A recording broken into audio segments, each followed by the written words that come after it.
Hi friends, இது உங்கள் சுமிpokkisham. எல்லாரும் எப்படி இருக்கீங்க? நல்லா இருக்கீங்களா? இன்றைக்கி ஒரு குக்கிங் vlog தாங்க நம்ம பார்க்க போகிறோம். காலையில் டிஃபனோ, மத்தியானம் லஞ்ச், நைட் டின்னர் என்னன்றதை உங்ககிட்ட ஷேர் பண்ண போகிறேங்க. காலையில் தோசை தாங்க, சாம்பார் வச்சுட்டு முருங்கைக்காய் கத்திரிக்காய் மாங்காய் சாம்பாரும் கல்யாண வீட்டு சேனைக்கிழங்கு தாங்க நான் ரெடி பண்ணியிருக்கேன். ஏற்கனவே என் சேனலில் போட்டிருக்கேன். நீங்கள் ட்ரை பண்ணலைன்னா ட்ரை பண்ணி பாருங்கள், ரொம்ப நல்லாயிருக்கும் டேஸ்ட்டு. நம்ம இதை வந்து வறுவல் செஞ்சு சாப்பிடுவோம். அது ஆனால் நமக்கு வந்து ஒரு பாதி கிழங்கு செஞ்சால் கூட பத்தாது. ஆனால் இந்த மாதிரி நீங்கள் கல்யாண வீட்டு சேனைக்கிழங்கு வறுவல் வந்து ரெடி பண்ணிங்கன்னா ஒரு 4-5 பேர் நம்ம யாராவது வீட்டில் கெஸ்ட்டு வராங்க, அப்போ நம்ம வந்து வெஜிடேரியன் தான் ரெடி பண்ணணும் அப்படின்னா இந்த சேனைக்கிழங்கு வாங்கியிருந்தீங்கன்னா அதை நீங்கள் வச்சு ட்ரை பண்ணி பாருங்கள், ரொம்ப நல்லாயிருக்கும் சாம்பாருக்கு. மதியானம் என்ன வந்துச்சுன்னா, எனக்கு வந்து எப்பயும் பழக்கார் வந்து பழம் கொண்டு வந்து கொடுப்பாரு.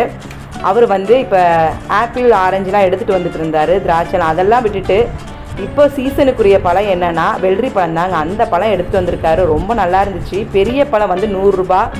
நம்ம வந்து 100 ரூபாய்க்கு அவ்வளோ பெரிய பழம் வாங்கினா வேஸ்ட்டாக பாதி எடுத்து நீங்கள் ஃப்ரிட்ஜில் வச்சிட்டிங்கன்னா ஒரு புளிச்ச டேஸ்ட் வந்துடும். அதனால் வாங்கும்போது இந்த வெள்ளரி பழத்தை அன்னைக்கு சாப்பிட்டிங்களா, அன்னைக்கு நம்ம சாப்பிட்டு முடிக்கிற அளவுக்கு மட்டும் வாங்குங்க, அதுக்கு மேலே வாங்காதீங்க. எக்ஸ்ட்ரா வாங்கினீங்கன்னா புளிச்ச மாதிரி டேஸ்ட் வந்துடும். நான் அப்படி தான் 100 ரூபாய்க்கு ஒரு பழம் பெரிய பழத்தை பாதியாக நான் கட் பண்ணி 50 ரூபாய்க்கு நான் வாங்கிக்கிட்டேன். நீங்கள் இந்த பழத்தை வாங்கினீங்கன்னா மிக்ஸில் அடிக்காதீங்க. முடிஞ்ச வரைக்கும் இந்த மாதிரி நம்ம உருளைக்கிழங்கு மசியலுக்கு நம்ம வந்து மேக்ஷர் பண்ணுவோம் பார்த்தீங்களா, அந்த மேக்ஷர் வச்சு நீங்கள் நல்லா வந்து மசிச்சு எடுத்துக்குங்க. அதோட சர்க்கரை சேர்த்துட்டு நீங்கள் பண்ணிங்கனாலே போதும், நல்லா கூழ் மாதிரி ஆகிடும். இப்படி நீங்கள் செஞ்சு நீங்கள் சாப்பிட்டு பாருங்கள். இந்த வெள்ளரி பழத்தை உங்களுக்கு வந்து ஒரு புளிப்பு டேஸ்ட் இருக்கும், அந்த டேஸ்ட்டே இருக்காது. மிக்சியில் போட்டு அடிச்சிட்டிங்கனாலே ஹீட் ஆச்சுனாலே அதோட ஒரு புளிப்பு டேஸ்ட் வந்துடுங்க. அதனால் முடிஞ்ச வரைக்கும் இந்த மாதிரி நான் சொல்கிற மெத்தடில் நீங்கள் ட்ரை பண்ணி பாருங்கள். உங்களுடைய வெள்ளரி பழம் ஜூஸ் ரொம்ப டேஸ்ட்டாக இருக்கும். தண்ணியெல்லாம் எதுவுமே சேர்க்க தேவையில்லை. நீங்கள் இந்த மாதிரி வச்சு நல்லா மசிச்சிங்கனாலே உங்களுடைய வெள்ளரி பழம் ஜூஸ் வந்து ரெடி பண்ணிடலாம். இதோடு நம்ம வந்து ஐஸ் க்யூப் சேர்த்துட்டு நீங்கள் ட்ரை பண்ணி பாருங்கள், ரொம்ப நல்லாயிருக்கும். இந்த வெயிலுக்கு நொங்கு, தர்பூசணி, அதே மாதிரி இப்போ வந்து நொங்குலேயே உங்களுக்கு வந்து பதநீர் சேர்த்து தராங்க, அது கூட ரொம்ப நல்லாயிருக்கும். இந்த மாதிரி வெள்ளரி பிஞ்சு ரொம்ப சீப்பானது தான், நம்ம வந்து ரேட் ரொம்ப சீப்பாக கிடைக்கிறது. இந்த வெயிலுக்கு எதுவோ இந்த மாதிரி வெள்ளரி பழம்லாம் ரொம்ப நிறையா வந்து வாங்கி சாப்பிட்லாம். முடிஞ்ச வரைக்கும் ஒன்று விட்டு ஒரு நாள் அது இந்த மாதிரி பழத்தெல்லாம் எடுத்துக்கிட்டிங்கனாலே இந்த வெயில் அடிக்கிற வெயிலுக்கு நம்ம வந்து சூடுலாம் ரொம்ப வந்து ஓவர் ஹீட் நம்ம உடம்புல இறங்கும். இந்த மாதிரி நம்ம சாப்பிடும்போது நம்ம உடம்பு ரொம்ப குளிர்ச்சியாக இருக்குங்க. நான் பாருங்கள், அப்படி தான் தேவையான அளவு சர்க்கரை மட்டும் சேர்த்துக்கிட்டு நான் என்ன இந்த பெரிய டப்பாவில் வச்சுருக்கேன்னு நினச்சிப்பீங்க. அது வந்து ரேஷனில் வாங்குகிற சர்க்கரையை தனியாக இப்படி தாங்க எடுத்து வச்சுப்பேன். அது இந்த மாதிரி ஸ்வீட்டுக்கு சேர்த்துப்பேன். நம்ம காஃபி டீயில் சேர்க்குறது வந்து ரொம்ப ரேர் தான் நான் வந்து ரேஷன் சர்க்கரையை, ஏன்னா அதில் ஒரு தூசி இருக்குது, அது நம்ம தொண்டையில் போய் ஒரு மாதிரி கரகரப்பாகுது. அதனால் இந்த மாதிரி ஜூஸு ஏதாவது செய்யும்போது நம்ம வந்து அதை யூஸ் பண்ணிக்கலாம் அப்படின்றதுக்காக. பாருங்கள், நான் எனக்கு கொஞ்சம் போல தான் நான் ஐஸ் க்யூப் சேர்க்குறேன், ரொம்ப சேர்க்கலை. ஐஸும் கண்டிப்பாக நமக்கு ரொம்ப சூடு தான், அதை வந்து எடுக்க நம்ம த்ரோட் ப்ராப்ளம் வரும் இந்த வெயிலுக்கு. அதனால் முடிஞ்ச வரைக்கும் கொஞ்சமாக நான் வந்து ஐஸ் க்யூப் சேர்த்துட்டு இந்த மாதிரி பாருங்கள், இப்போ டேஸ்ட் பண்ணி பாருங்கள், ரொம்ப சூப்பராக இருக்கும். இந்த மாதிரி நீங்கள் மசியல் வச்சு நீங்கள் மத்து இருந்தால் கூட, இது இல்லைனா கூட மத்தில் கூட நீங்கள் வந்து நல்லா பண்ணிக்கலாம். இல்லைனா கரண்டி வச்சே நம்ம நல்லா வந்து மசிச்சிக்கலாங்க. பாருங்கள், நம்ம மிக்சியில் போட்டு அடித்தா எந்த அளவுக்கு ஜூஸ் ரெடி ஆகுமோ அந்த மாதிரியே நம்ம கையிலேயே வந்து மிக்ஸ் பண்ணியாச்சு. பாருங்கள், கை வச்சிங்கன்னா கூட நம்ம கை வச்சு நம்ம வந்து நிறையா பேர் கை வச்சு பண்ணுவீங்க, அப்படி செஞ்சாலும் உங்களுக்கு ஒரு புளிப்பு டேஸ்ட் வந்துடும். மிக்ஸில் அடித்தாலும் ஒரு புளிப்பு டேஸ்ட் வந்துடும். அப்படி இல்லாமல் ரொம்ப ஃப்ரெஷ்ஷான ஜூஸ் ரெடி ஆகிடுச்சு. இந்த வெயிலுக்கு நீங்களும் இந்த மாதிரி வெள்ளரி பழத்தெல்லாம் ட்ரை பண்ணி பாருங்கள், ரொம்ப சூப்பராக இருந்துச்சுங்க டேஸ்ட்டு. நாங்களாம் ஆளுக்கு 2 டம்ளர் குடித்து முடிச்சிட்டோம். அதை எடுத்து நீங்கள் திருப்பி ஃப்ரிட்ஜில் எடுத்து வச்சுட்டு நீங்கள் ட்ரை பண்ணாலும் ஒரு புளிப்பு டேஸ்ட் வந்துடும். அதனால் நீங்கள் செஞ்சிங்கன்னா அன்றைக்கே சாப்பிட்டு முடிச்சிடுங்க, எடுத்து வைக்கவே வைக்காதீங்க, ஃப்ரிட்ஜில் எடுத்து வைக்கவே வைக்காதீங்க, முடிஞ்ச வரைக்கும் சாப்பிட்டு முடிச்சிடுங்க. இந்த மாதிரி நீங்கள் குடிச்சு பாருங்கள், குடிக்கும் போதே நமக்கு வந்து ஒரு ஜில்லுன்னு நமக்கு ஒரு ஃபீல் இருக்கும், நமக்கு ரொம்ப ரெஃப்ரெஷிங்காக இருக்குங்க. அதனால் ட்ரை பண்ணி பாருங்கள். நாங்கள் வந்து எல்லோரும் 2 டம்ளர் குடிச்சிட்ருக்கோம். ரேஷ்மா வந்து அவளுக்கு தான் நான் இப்போ வந்து டம்ளரில் ஊற்றிட்டுருக்கேன். டேரன் அப்பாவுக்கு ஃபோன் பண்ணி சொன்னோன்னே அவரும் வந்துட்டார். சாட்டர்டே தான் நான் வந்து எடுத்த வீடியோ தான் உங்ககிட்ட ஷேர் பண்ணுறாங்க. சாட்டர்டே தான் வந்து யாருக்கும் வேலை இருக்காது, டேரன் அப்பாவுக்கும் அப்படி ஒன்றும் வேலை இருக்காது. அதனால் அவருக்கு ஃபோன் பண்ணோன்னே அவரும் வந்து குடிச்சிட்டு போயிட்டார். அதனால் முடிஞ்ச வரைக்கும் உங்கள் வீட்டில் எல்லாேருக்கும் இந்த வெள்ளரி பழத்தை வாங்கி எல்லாேருக்கும் வந்து கண்டிப்பாக நீங்கள் வந்து கொடுங்க செஞ்சு. நைட்டு வந்து என்ன டின்னர் நான் ரெடி பண்ணுறேன்னா நூடுல்ஸ் தாங்க ரெடி பண்ணுறேன். இட்லி தோசைலாம் வேணாம் அப்படின்னு சொல்லிட்டாங்க. எப்போ பார்த்தாலும் இட்லி தோசையா சப்பாத்தியா அப்படின்றாங்க. ஆனால் என்னால் கிச்சனில் ரொம்ப நிற்கவே முடியல, பயங்கர ஹீட்டுங்க. ஓவர் வெயில் அடிக்குது. உங்களுக்கு எல்லாருக்கும் வந்து அதே வெயில் இருக்கும். வெயில்னால் முடிஞ்ச வரைக்கும் 2 தடவை குளிச்சுருங்க. இல்லைன்னா உங்களுக்கு உடம்புலலாம் ஒரு மாதிரி அப்படியே ரேஷஸாக அப்படியே திட்டாக வர்ற மாதிரி ஆகுது.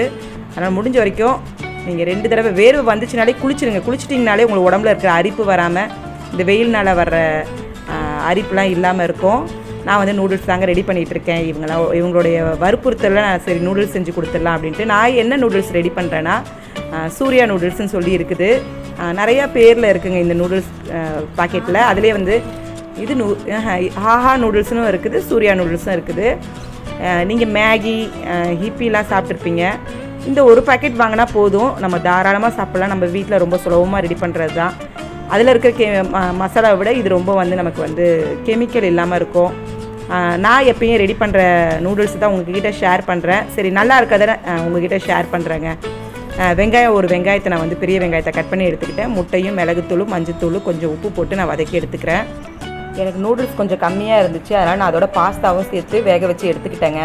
நம்ம தண்ணி கொதித்த பிறகு நூடுல்ஸும் பாஸ்தாவையும் போட்டுட்டு கொஞ்சம் உப்பும் நம்ம எந்த எண்ணெய் யூஸ் பண்ணுவோம் அந்த எண்ணெயில் ஒரு ஸ்பூன் ஊற்றிட்டு நீங்கள் வந்து கொதிக்க வச்சுட்டு கொஞ்சம் வெந்த உடனே கையில் எடுத்து பார்த்தீங்கன்னா நமக்கு வந்து அப்படி லைட்டாக அப்படி கட் ஆகணும். அப்படி கட் ஆகிடுச்சுன்னா எடுத்து வடிகட்டி எடுத்து வச்சுக்கோங்க. நான் அப்படி தான் எடுத்து வச்சுக்கேன். நான் கேரட் பீன்ஸ் தான் எனக்கு இருந்ததை வச்சு தான் நான் வந்து நூடுல்ஸ் ரெடி பண்ணிகிட்ருக்கேங்க. இவங்க நூடுல்ஸ் கேட்டனால சரி நூடுல்ஸ் செஞ்சிடலாம் அப்படின்ட்டு. அதனால் கேரட் பீன்ஸ் இருந்துச்சு, அதை நான் வந்து பொடிசாக கட் பண்ணிக்கிட்டேன். நீங்கள் இருந்ததுன்னா உங்கள்கிட்ட குடமிளகா கூட சேர்த்துக்குங்க, முட்டைகோஸ் இருந்தாலும் அதை சேர்த்துக்குங்க, ரொம்ப நல்லாயிருக்கும் டேஸ்ட்டு. ஸ்வீட் கார்ன் கூட சேர்த்துக்கலாங்க. சேர்த்துட்டு நம்ம எந்த காய் உங்களுக்கு பிடிக்குமோ முடிஞ்ச வரைக்கும் அந்த காய் சேர்த்துக்குங்க. நாட்டு காய்கறி மட்டும் செட் ஆகாது நூடுல்ஸ்க்கு. அதனால் நீங்கள் மற்ற எந்த காய் இருந்தாலும் நீங்கள் எல்லாம் சேர்த்துட்டு நீங்கள் இந்த மாதிரி நம்ம நல்லா வதக்கி எடுத்துக்கலாங்க. இதோட தக்காளி கூட சில பேர் சேர்த்துப்பாங்க. எனக்கு அது வந்து ஒரு புளிப்பு டேஸ்ட்டு வரும்னு நான் தக்காளி சேர்த்துக்கல. இப்போ நம்ம வந்து உப்பு கொஞ்சம் சேர்த்துட்டு நம்ம நல்லா வதக்கிக்கலாங்க. அதுலேயும் வந்து உங்களுக்கு மசாலா கொடுத்துருப்பாங்க அந்த நூடுல்ஸ்க்கு, அதில் எல்லாமே போட்டிருக்கோம். ஆனால் எனக்கு காரம் பத்தாது அப்படின்றதுக்காக நான் வந்து மிளகுத்தூள் அதோடு சேர்த்துக்கிறேன். இந்த மசாலாவையும் நம்ம சேர்த்துட்டு நம்ம நல்லா கலந்துக்கலாம். நான் ஏற்கனவே பாஸ்தா கொஞ்சம் சேர்த்துக்கிறதுனால எனக்கு ஒரு மேகி பாக்கெட் மசாலா ஒரு பாக்கெட் இருந்துச்சுங்க, அதையும் நான் அதோட சேர்த்துக்கிறேன். சரி வேஸ்ட்டாக போயிடக்கூடாது அப்படின்றதுக்காக அதனால் நான் எக்ஸ்ட்ரா சேர்த்துருக்கனால அந்த ஒரு பாக்கெட் இருந்து அதையும் சேர்த்துக்கிட்டேன். இந்த மாதிரி நீங்களும் உங்கள் வீட்டில் இருக்கிறத வச்சு நீங்கள் டக்குன்னு நம்ம வந்து ரெடி பண்ணலாம். இந்த மாதிரி நூடுல்ஸு ஒரு பாக்கெட் இருந்தால் போதும். நான் அப்படி தாங்க ஒரு பாக்கெட் இருந்துச்சு, அதே ஓகே. அதோட கொஞ்சம் பாஸ்தாவையும் சேர்த்துட்டு நான் வந்து ரெடி பண்ணிக்கிட்டேன். இப்போ நம்ம நல்லா வதக்கிக்கலாங்க. உப்பு சேர்த்துட்டு வதக்கும் போதே நம்மளுடைய கேரட் பீன்ஸ் எல்லாம் நல்லா வதங்கிடும். எப்பயும் தோசை இட்லி சப்பாத்தி சாப்பிட்றத விட இந்த மாதிரி என்னைக்காவது ஒரு நாள் நூடுல்ஸ் செஞ்சு தரலாம். ஆனால் ரொம்ப நாள் ஆச்சு ரேஷ்மா டேரனுக்கு இந்த மாதிரி நூடுல்ஸ் செஞ்சு கொடுத்து, அதனால தாங்க அவங்களுக்கு வந்து இதை ரெடி பண்ணியாச்சு. இப்போ மிளகுத்தூள் சேர்த்துக்கிட்டேன் நான். இதெல்லாம் சேர்த்து நல்லா வந்து நம்மளுடைய காய்கறியில் நல்லா கோட்டிங் ஆன பிறகு தான் நான் வந்து நூடுல்ஸை சேர்த்துக்க போகிறேன். பாருங்கள், பாஸ்தாவும் கொஞ்சம் தான் சேர்த்துருக்கேன், ரொம்ப சேர்க்கலை. சரி இவங்களுக்கு பத்தாது அப்படின்றதுக்காக நான் வந்து சேர்த்துக்கிட்டேன். இப்போ நம்ம நூடுல்ஸையும் சேர்த்துட்டு நம்ம நல்லா கலந்துக்கலாங்க. சிம்மில் வச்சுக்கலாம், ஹையில் வைக்க வேணாம், ஏன்னா நம்ம மசாலாலாம் வந்து தீஞ்சு போயிடும். அதனால் சிம்மில் வச்சுட்டு நான் எல்லாத்தையும் நல்லா கலந்துக்கிறேன். இந்த மாதிரி நீங்கள் வந்து நூடுல்ஸ் இல்லைன்னா நம்ம சேமியாவில் கூட இந்த மாதிரி ட்ரை பண்ணலாங்க. சேமியாலையும் இதே மாதிரி நம்ம காய்கறி சேர்த்துட்டு சேமியாவை வந்து வடிகட்டி எடுத்துக்கிட்டு நீங்கள் இந்த மாதிரி செஞ்சு கொடுங்க. நூடுல்ஸ் சாப்பிடாத பசங்க வந்து நூடுல்ஸ் வேண்டாம் அப்படின்னு நீங்கள் அவாய்ட் பண்ணிங்கன்னா, நூடுல்ஸ் சாப்பிட்ணுன்ற விருப்பத்தோடு இருக்கிற பசங்களுக்கு நூடுல்ஸ் மாதிரியே நீங்கள் இந்த மாதிரி ட்ரை பண்ணி கொடுக்கலாங்க. நான் வந்து 2 முட்டை சேர்த்துருக்கேன். உங்களுக்கு முட்டை வேணும்னா அதை ஸ்கிப் பண்ணிவிட்டு நீங்கள் வெறும் காய்கறி மட்டும் கூட சேர்த்து செய்யலாம்.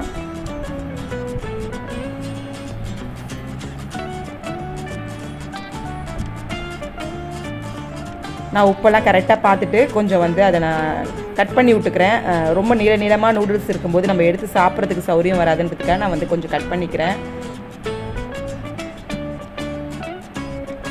இப்போ நான் வந்து என்ன செய்ய போகிறேன்னா, அதோட வந்து கொஞ்சம் டொமேட்டோ கெச்சப்பும் சில்லி சாஸும் சோயா சாஸும் நான் வந்து மிக்ஸ் பண்ணிக்க போகிறேங்க. சோயா சாஸ் ஒரு ஸ்பூனுக்கும் சில்லி சாஸ் வந்து ஒரு அரை ஸ்பூனுக்கும், ஏன்னா நம்ம ஏற்கனவே மிளகுத்தூள்லாம் சேர்த்துருக்கோம். சில்லி சாஸ் சேர்க்கும்போது காரம் ஜாஸ்தி இருக்கும், அதனால் அதை பார்த்து சேர்த்துக்குங்க.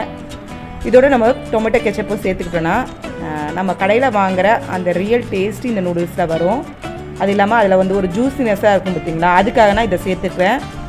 இது வரைக்கும் நீங்கள் இந்த மாதிரி சேர்த்துட்டு நீங்கள் ட்ரை பண்ணி பாருங்கள், ரொம்ப நல்லாயிருக்கும் டேஸ்ட்டு. இப்போ நம்ம சூப்பரான கடையில் வாங்குகிற மாதிரியான டேஸ்ட்டில் நூடுல்ஸ் ரெடி பண்ணியாச்சு பாருங்கள். இப்படி தாங்க நைட்டில் டின்னர் வந்து நான் நூடுல்ஸ் செஞ்சேன். அடுத்து ரேஷ்மாக்கும் டேரனுக்கும் நம்ம வந்து சர்வ் பண்ணிக்கலாங்க. இப்படி தான் நைட்டு வந்து நூடுல்ஸ் ரெடி பண்ணோம். உங்கள் வீட்லேயும் இந்த மாதிரி நீங்கள் டேஸ்ட்டாக சமைச்சு உங்கள் குட்டீஸ்க்கெலாம் கொடுங்க. அடுத்த ஒரு குக்கிங் vlogல நான் உங்களை சந்திக்கிறேன். இந்த வீடியோ பிடிச்சிருந்தா உங்கள் ஃப்ரெண்ட்ஸோடு ஷேர் பண்ணுங்கள், எனக்கு சப்போர்ட் பண்ணுங்கள். தேங்க்யூ.